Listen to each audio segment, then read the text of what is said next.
All right, another episode of Conversate After Dark. Tay, what's up with you? Everything is good with me. What's going on with you?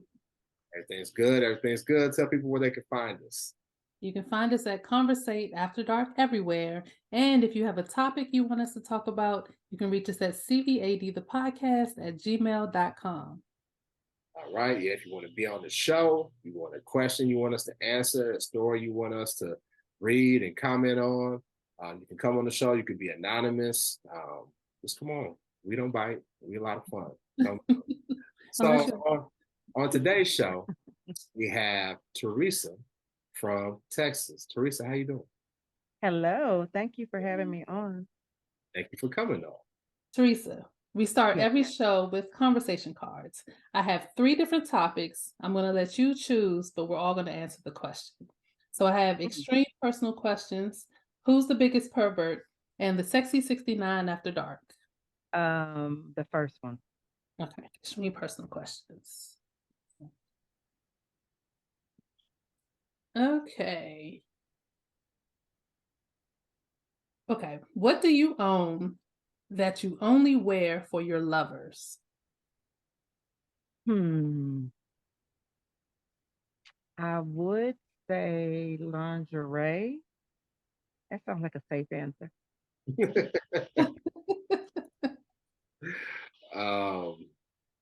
Yeah. We're gonna go with lingerie. I like that. You're a lingerie person? No. Okay, that ain't a good answer. I said it's a safe answer. You want the truth. TRUFF, truth. Well, it's really not something that I wear. It's something that I like to do. And it's they're conversational dice. And it's the kind of dice that if I'm with a lover, we can roll a dice and it may say, kiss me on my neck.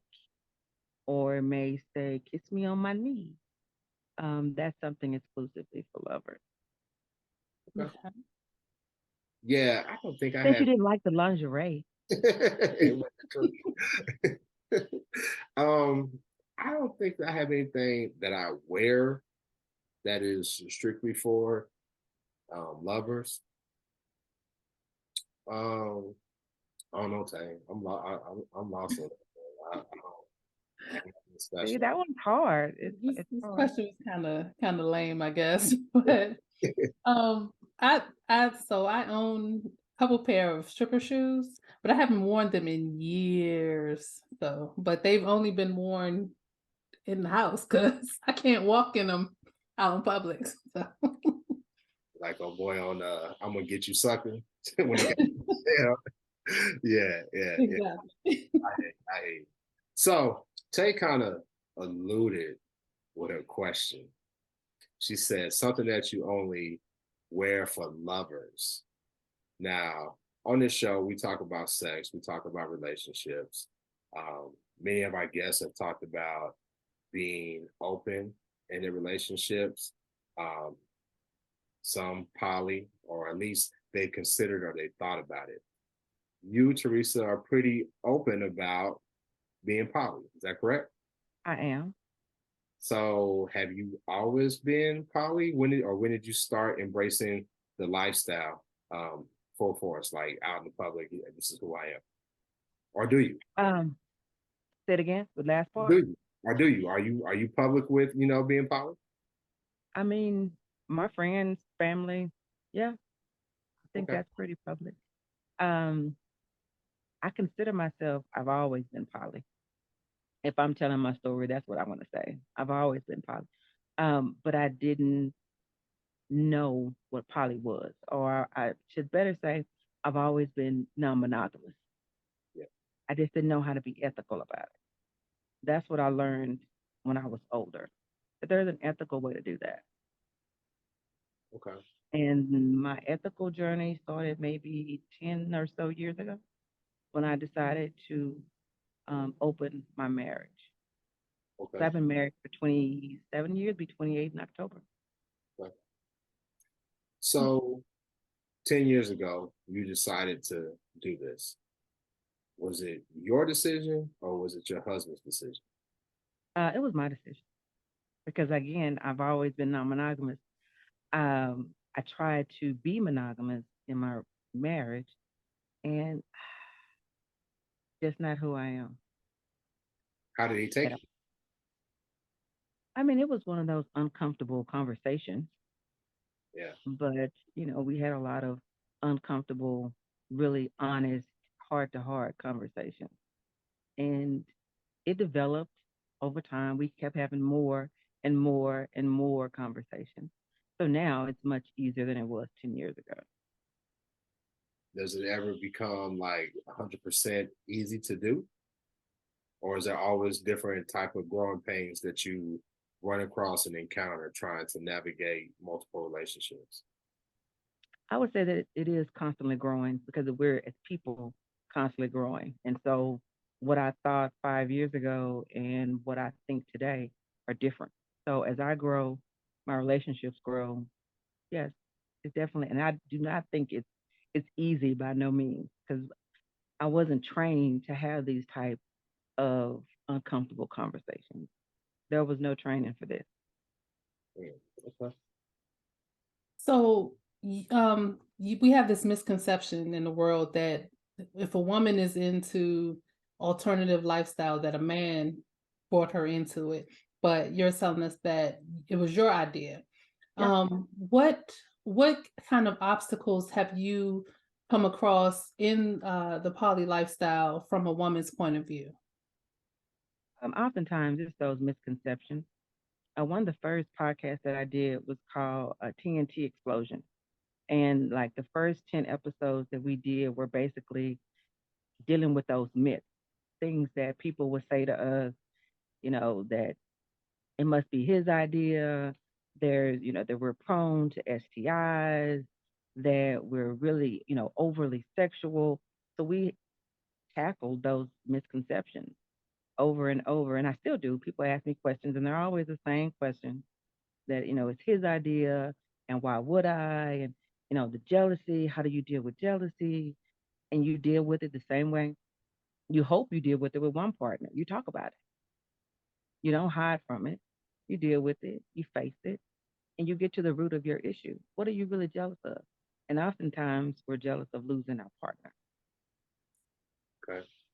So I know in the poly world, a lot of people say, I'm going to go into this, but we're going to have rules, right?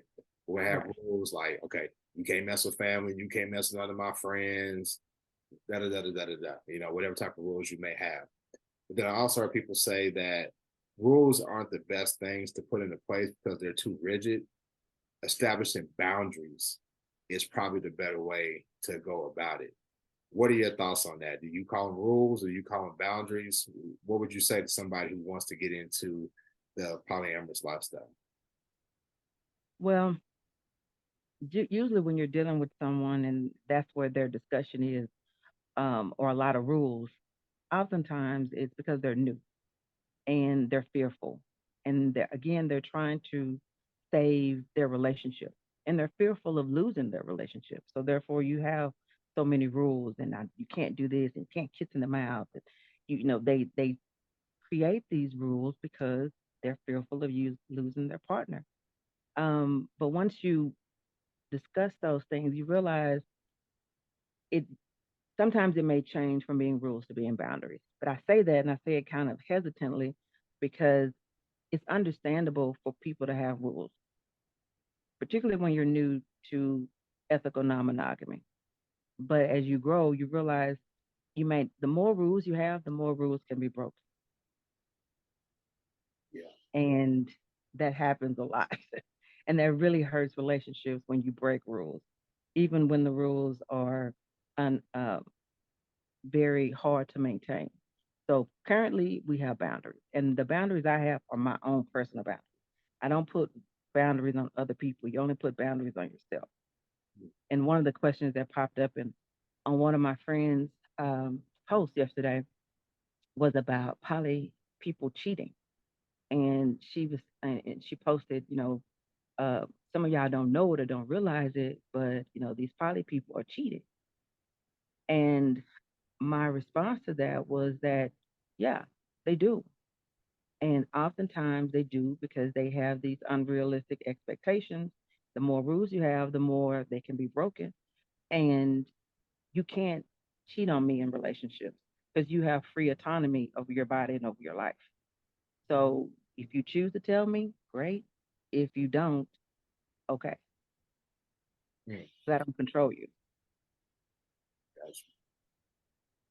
So you brought up people asking about how you deal with jealousy. So has that ever come up in the 10 years that you've been practicing, and how do you handle it when it comes up? Oh, definitely. I deal with it because oftentimes it's me. They haven't done anything wrong. They haven't mistreated me. Nothing has happened on their part. It's my issues. It's my fear. Yeah, and I have to deal with that. And I may talk about it with my partner, how I'm feeling, but oftentimes it's me, and I have to look at that. What am I not getting in this relationship? What if one person gets an orange, do I really want an orange, or do I just say I want an orange because you gave someone else an orange? What's really the issue? Do you need more time? So it really allows you, and it really makes you, in my opinion, have to confront those things. What is the issue? And deal with the issue, and not um, tear down your relationship when you don't have to. I think So for I tell people that all the time. It's not as jealousy doesn't necessarily go away. You just learn how to deal with it. I think for most guys, the biggest piece that would cause jealousy is rooted in insecurity. Yeah, And I'm definitely. thinking like some other dude is rocking her world. Is his dick bigger than mine? All Yeah, of those things that will have you not sleeping at night. yeah, And I don't know if women have those same type of thoughts. Like, is she rocking his world? Or yeah, I think women yeah. might be like, is he going down on her? Is he doing this? Is he doing that? Or is he more emotionally invested with her than he is with me? What do you think from a woman's perspective? It's D, all of the above. It's the same type of fear, the same type of insecurities. It's her body better than mine? Is she finer than me? Does she give greater head than me? I mean, all of those things. But again, you have to deal with that. Is that really what's happening? Is someone really better than you? Are you not enough? Am I not enough? Is there something in this relationship that I'm lacking? So rather than just going into the jealousy and going into the fears and the insecurity, you actually have to confront those things. In my opinion, that's what I've had to do. I've had to confront them because oftentimes it's me. So you don't you can say pass if you want to pass. How many lovers do you have? Currently, um, one, but Okay. that number changes, fluctuates. What's the most you had at one time? Maybe two, Okay. maybe. Maybe. What you mean maybe? Is it two, three, four? What you know? You know, you ask me today, it's gonna be two. You ask me next week, I'll be like, oh yeah, I forgot one. Is that because you only want to manage so many energies at one time, or what's the reason? um, Realistically, trying to maintain more than one relationship, number one, is difficult. Number two, there's time constraints. There's a lot to maintain in more than one relationship. So I found two is a great number for me. I can maintain two relationships simultaneously very well.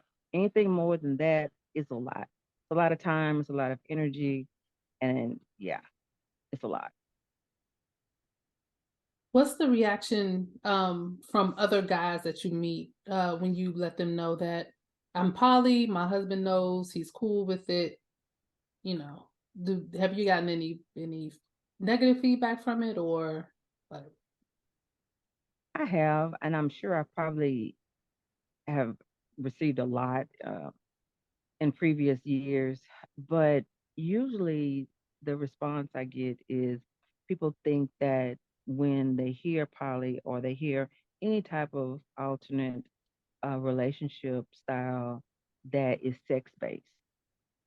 So that means that you're open for sex or I'm open for sex. And so can we have sex?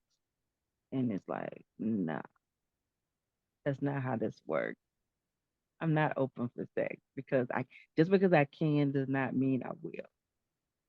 So that's usually the response I get. Oh, you're sexual. Oh, we can, man, you can get on. No, I'm good. So it's more than just sex. Definitely. I mean, in any relationship, sex plays a key part, but it's not the only part of any relationship. And there are some people who are in ethical non-monogamous relationships who may not even have sex. They're asexual, and they still have committed, loving relationships with other people. So, sex, I'm not asexual, but I know people who are poly and they are asexual. Hmm. So they have relationships, but they're not sexual relationships, and they're still valid. I know that's kind of a No, did I blow your mind on that one? no, I totally get it. I've heard of that. I've never experienced it, but I've heard of it. So what are the benefits that you get from being in the poly lifestyle? I get to be my authentic self, which is the number one benefit. I've like I when I started the show, I've always been non-monogamous. When I was in middle school, I had multiple boyfriends, and I wasn't sexual. When I was in high school, I had multiple boyfriends, and I wasn't sexual. But I've always had more than one relationship. Now, as I grew up, I tried to conform and just have one because that's what you're supposed to do, just have one relationship at a time. I tried that, but that's not authentic to me. I have different friends, I have different interests, I have different people that I care about. So when I when I did marry at the beginning of our marriage, I was monogamous, but that's not my authentic self. That's not who I am. Hmm. So that's the benefit to me is being able to be me. And now being able to be me and be open about that and not have to hide it or do something secretly or live a secret life. I don't have to do that.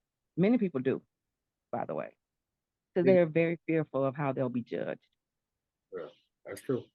Do you feel like polyamory is being more embraced?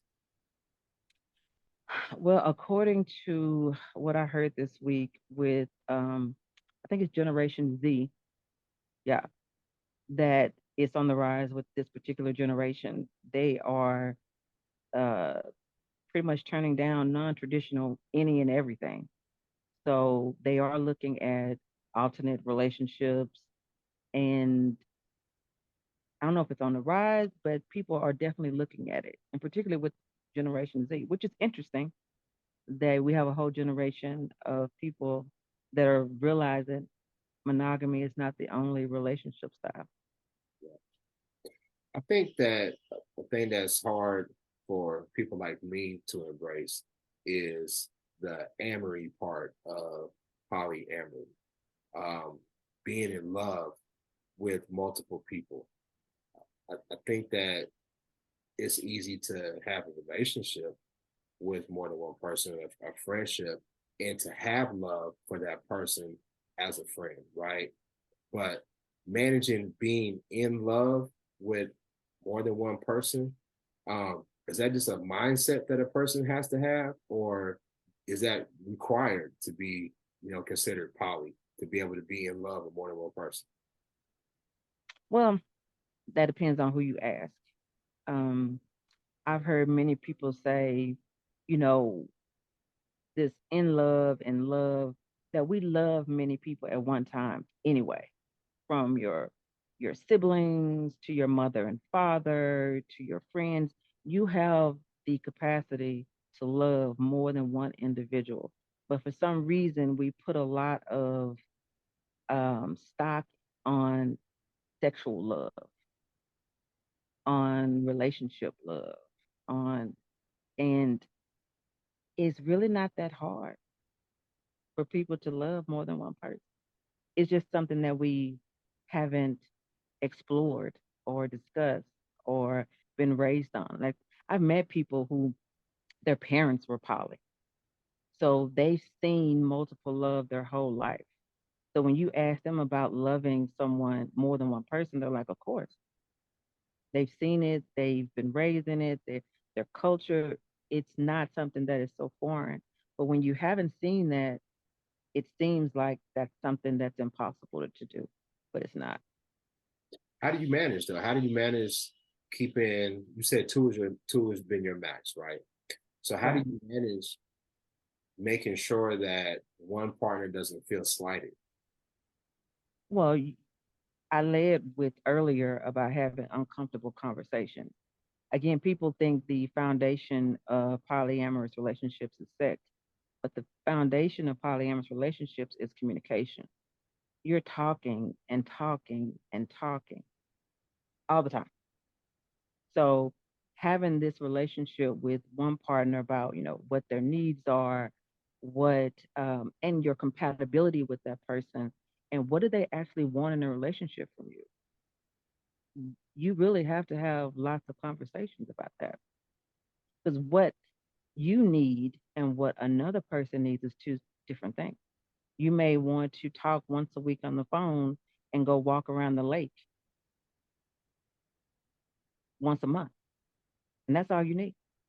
And then someone else is like, no, I need to see you, on the weekend, or I travel during the week and I'm home on the weekend. Now I need to see you during that time. So people's needs and wants are different.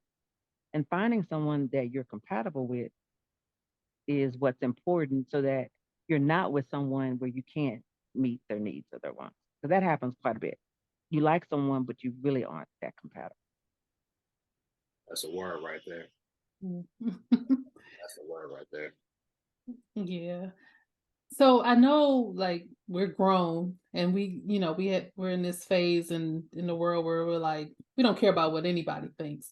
But what about those people closest to you, like your family and your children? Since you are open, how do they feel about it? Or does that even matter to you? Or, how do you navigate those relationships? Well, that's a great question, Tay. Really, because sometimes we say things don't matter, but oftentimes they do. When you care about someone, it does matter what they think. And but I know for myself, when I became comfortable with myself, then it was easier for people around me to become comfortable as well.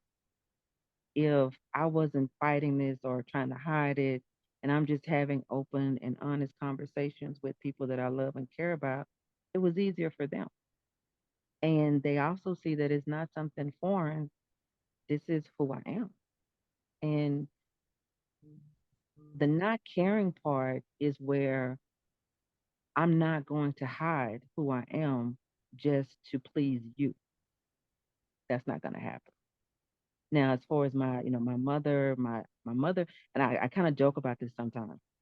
Is I was like, well, my mother and my father are both gone. My grandmother's gone, so I really don't have to worry about them because they're not here. Um, the only person that I really um had to worry about or was concerned with is my son.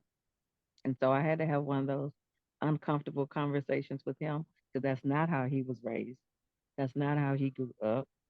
And mama just pretty much came with this with this, totally different idea. And it's like, whoa, this is like totally left.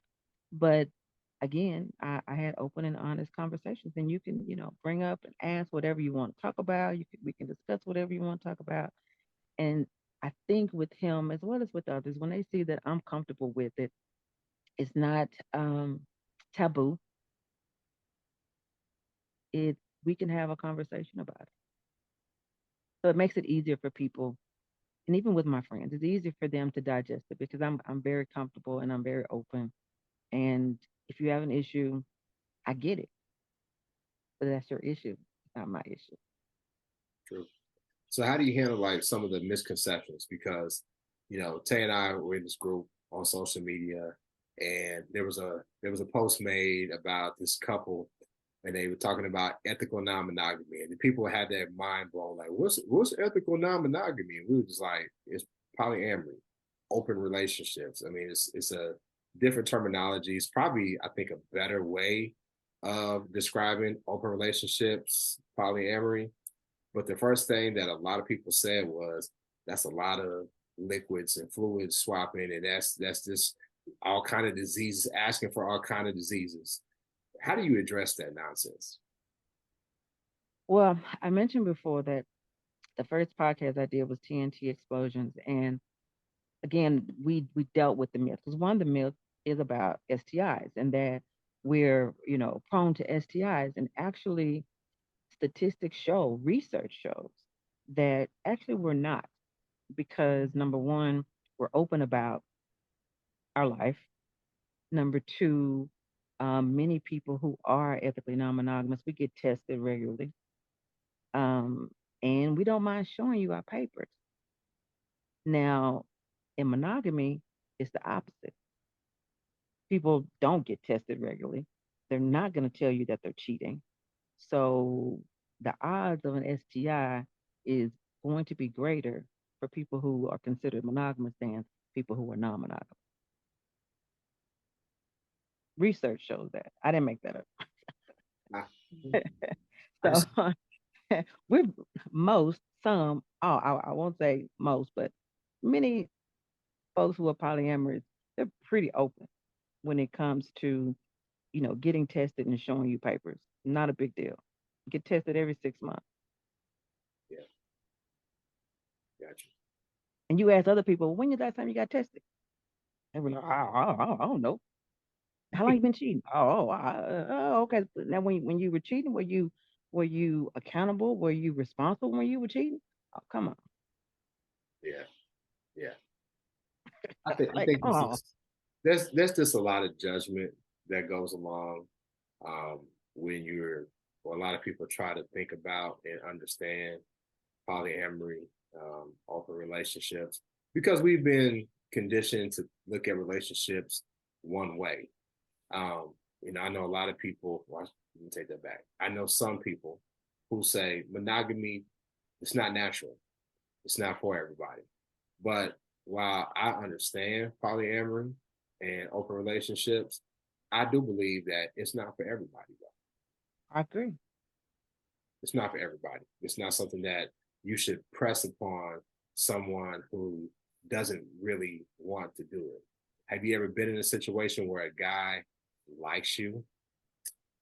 You told him, hey, listen, this is how I get down. And they've tried to conform to poly, but it just really wasn't them at the end of the day. That's happened to me more times than I would like to admit. um, More so early on in my journey that would happen. And that's where I go back to what I said earlier about compatibility. And for me, a person who is new to polyamory, we're not a good fit. I need for you to already work those kinks out. I already know what you want, do not want, what's for you, what's not for you before you show up to me. Um, I'm not on that journey of discovery of who I am. And oftentimes people are. They're trying to figure out what they like, what they don't like. If this is a good fit for me, I don't know much about it, and that's not where I'm at. You have to be fully formed in order for me to feel like you're compatible. Um, and that's just because I bump my head a lot, so I realize that's not for me. What's the best way to meet somebody that's poly? Going to places and events where poly people are.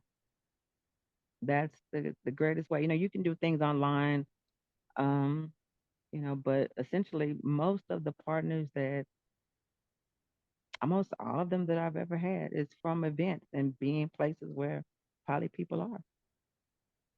That's where I've met them. And If, go ahead.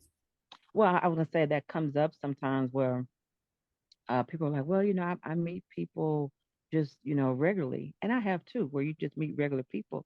But sometimes, and well, in my experience, just meeting regular people, people who don't have any understanding of ethical non-monogamy, is problematic for me because I have to go through all those myths and all the programming, and I'm not trying to convince anyone of anything.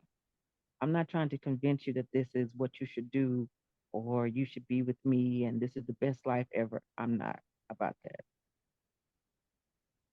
And if you don't understand and you don't think this is for you, that's fine. I have no problem with okay. Okay. So if someone is thinking that they may want to explore the poly lifestyle, they're new to it, but they haven't, so to speak, dipped their toe in the water yet. What's some advice you would give a new person? Don't Okay. don't do it. I, and the reason why I say that is because we are real people. And sometimes when people are not really sure about what they want and what they want to do, you can break people's hearts. Um, you may not have the capacity to love multiple people, but many people do. And if they like you, they start to have feelings for you, and then you're like, nah, this ain't for me. You're breaking hearts. You're breaking hearts. So I would say, and again, in my opinion, because if you talk to somebody else, they're gonna give you a totally different opinion. Um, find out who you are first before the relationship stuff, before engaging with anyone. Find out who you are, what you like. If you think, well, I think I have the capacity to, be in multiple relationships. Okay, look into that. Read, talk to people, join groups. You can do all of that without being in a relationship with someone. Because even if you're in one relationship and that relationship works, do that and do that well. Because I meet people all the time that can't handle one relationship, but you want two or three. Mm, You do. mm. You you done left this person and left that person. You done ghosted this person, but you want two or three. I would say do the internal work before engaging in multiple relationships. Again, that's my opinion. You ask someone else, they may tell you something totally different. But I've seen the bodies, and it's not a pretty sight when people don't know what they want. Yeah, because you are leaving people's hearts and then souls in your wake. You can create this trail of devastation by just Yeah. playing games. Because I knew some guys that they went to an event and I asked them, so why you going? It's like, we want to see what it's about. And I was like, why you going? And you could tell it was more so they thought, okay, I can go, and these might be people who are open minded, and it might be easier for me to pick these women up. And I was like, no, don't do that, man, because that's their life. That's their life. That's the way they live their lifestyle. And thankfully, they listened to me, right? And they left it alone.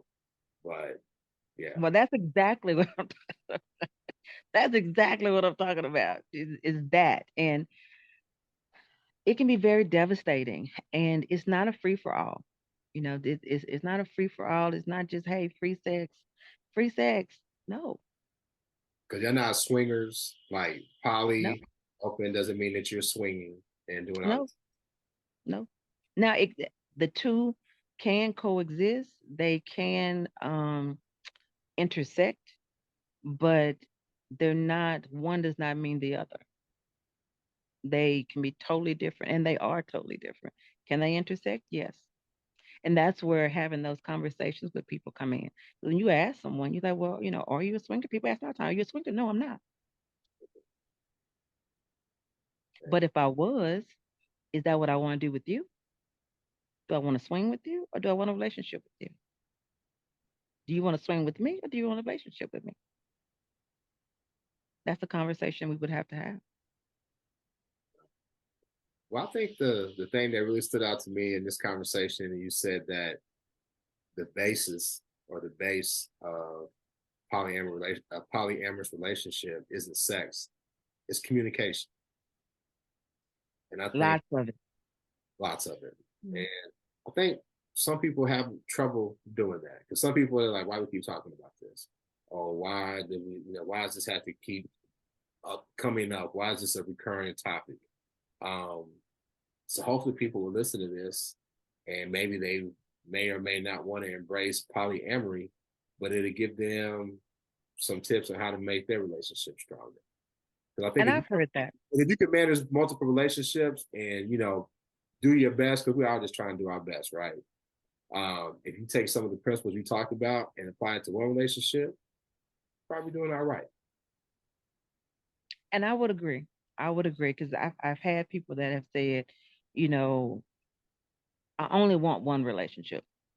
But the one relationship that I do want to communicate with my partner better. And so they took some classes on communication skills. Because again, that's not innate. It's not innate. It's something that we have to really work at and understanding and, and finding out people's communication styles. So yes, I would agree with you. I would agree with you on that. So this is a show about relationships, but it's also a show about sex. So we're going to end the show like we always do. Lord. It's going to ask you a question. Okay. My son just came out here too, by the way. But he went back in. He went back in when you said 6. Okay. All right. We almost done. Okay. So we have a segment we call Nasty or Normal. So I'm going to give you a sexual situation and you tell me if for you it's nasty or normal. I gave kind of a doozy last interview we did, so I'm going to give a tame one this time. Toe sex. Is that nasty or normal? Say it one more time. Toe sex. Like somebody using their toe to have sex with you. Okay. Nasty. Okay. But yet normal. Explain that.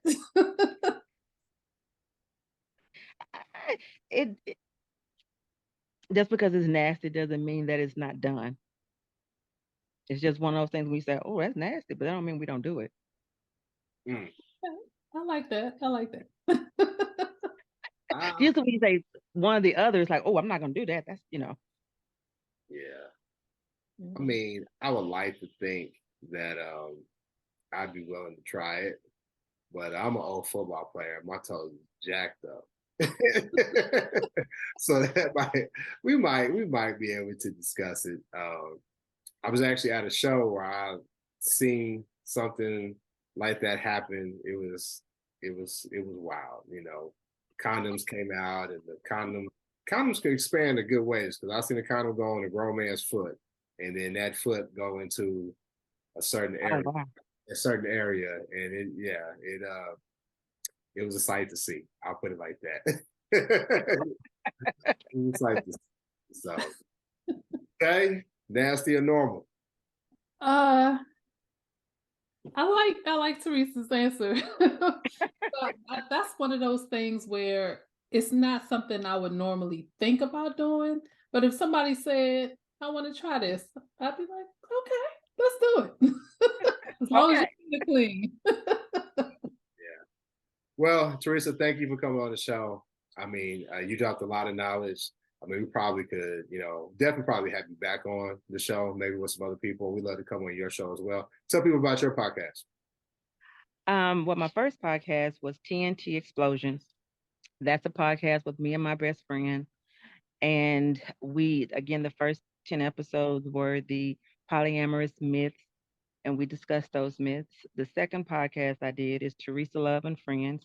And this is just me sitting around with my friends, smoking cigars, talking about love, life, and all the craziness that's out there. And we just have fun. And both of my podcasts, we just have fun.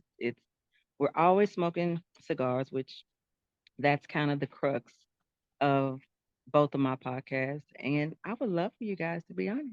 I think that would be fun. All right. Well, I'm in Texas, so I probably could do it, but if we get Tay down here, we'll definitely bring it through. and we'll come on you. How can they find it? Are you on YouTube, Apple Podcasts? Where you at? I'm on all the podcast platforms, Apple, Spotify, Amazon, Google. You can find me on all of those. My next event coming up is in March. I'll be in Houston. We're filming live. It's a women's cigar expo. Yeah. It's top women in cigars all around the country. And I'm broadcasting live from that event. Teresa Love and Friends. March what? March 24th. It's that weekend, 24th, 25th, and 26th. Okay. All right, cool. So make sure y'all check that out, especially if you're in cigars, if you want to learn more about poly, or if you just want to be around a dope person. Look up Teresa Love, check out her podcast. Make sure you subscribe to our podcast. Make sure you leave a comment, ask a question. Tay, I think this was a good one. What you think? Yes, definitely. This is very good, very informative. Yes, another great one. Thank you. Thank you so much. You guys are hilarious. And this was fun. We got to do it again. Yes. You was all laid back and chill on the patio. Normally I'm a lot more wild, but I was like, let me be serious with You this don't have one. to be serious for me. No, but here's the thing. There's so much judgment, right? Yes. Especially from people our age. When I say like mid 40s, 50s. And I wanted to really have a discussion with someone that's in the lifestyle that could articulate what it's like to be in the lifestyle, dispel a lot of the myths, the misconceptions, and to really humanize this alternative relationship style. Because I think the first thing that people do when they say, okay, you're poly or whatever, they first of all, oh, you nasty, or you just want to sleep around, or, if you're a guy who's in a relationship, oh, your date must not work. Or what type of man are you if you let your woman do X, Y, and Z? And the thing that you talked about is these are people. These are people with feelings and emotions, and they're just doing the best they can to live life just like everybody else. So I wanted to be serious about it because I think it's a serious thing, and I think people need to really be more respectful, be more kind to people that are in this world, even if they don't approach relationships or think about relationships like you do. So That's a great point. on that note, I get off my preaching soapbox. We'll holler at you next time. Peace. Thank you.